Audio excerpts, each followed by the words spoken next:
गानचतुराय गानप्राणाय गानान्तरात्मने गानोत्सुकाय गानमत्ताय गानोत्सुकमनसे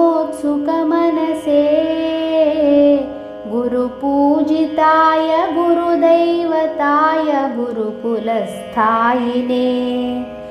गुरुविक्रमाय गुह्यप्रवराय गुरवे गुणगुरवे गुरुदैत्यकलच्छेत्रे गुरुधर्मसदाराध्याय गुरुपुत्रपरित्रात्रे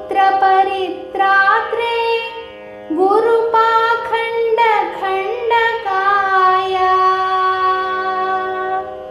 गीतसाराय गीततत्त्वाय गीतगोत्राय धीमहि गूढगुल्फाय गन्धमत्ताय गोजयप्रदाय धीमहि।